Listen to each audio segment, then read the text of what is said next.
اعوذ باللہ من الشیطان الرجیم بسم اللہ الرحمن الرحیم۔ نہج البلاغہ مکتوب نمبر 34۔ یہ خط حضرت امیر المؤمنین علیہ السلام نے محمد ابن ابی بکر کے نام تحریر فرمایا تھا، اور یہ خط اس موقع پر کہ جب آپ کو معلوم ہوا کہ وہ مصر کی حکومت سے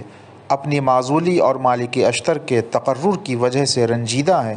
اور پھر مصر پہنچنے سے پہلے ہی راستے میں انتقال فرما گئے، تو آپ نے محمد کو تحریر فرمایا: مجھے اطلاع ملی ہے کہ تمہاری جگہ پر مالک اشتر کو بھیجنے سے تمہیں ملال ہوا ہے، تو واقعہ یہ ہے کہ میں نے یہ تبدیلی اس لیے نہیں کی تھی کہ تمہیں کام میں کمزور اور ڈھیلا پایا ہو اور یہ چاہا ہو کہ تم اپنی کوشش کو تیز کر دو، اور اگر تمہیں اس منصب حکومت سے جو تمہارے ہاتھ میں تھا میں نے ہٹایا تھا، تو تمہیں کسی ایسی جگہ کی حکومت سپرد کرتا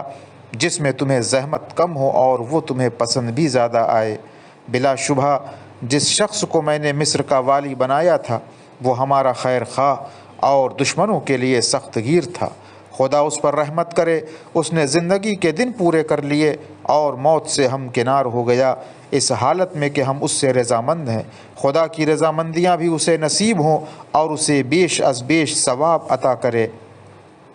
اب تم دشمن کے مقابلے کے لیے باہر نکل کھڑے ہو اور اپنی بصیرت کے ساتھ روانہ ہو جاؤ، اور جو تم سے لڑے اس سے لڑنے کے لیے آمادہ ہو جاؤ، اور اپنے پروردگار کی طرف دعوت دو، اور زیادہ سے زیادہ اللہ سے مدد مانگو کہ وہ تمہاری مہمات میں کفایت کرے گا اور مصیبتوں میں تمہاری مدد فرمائے گا۔ وآخر دعوانا ان الحمد للہ رب العالمین۔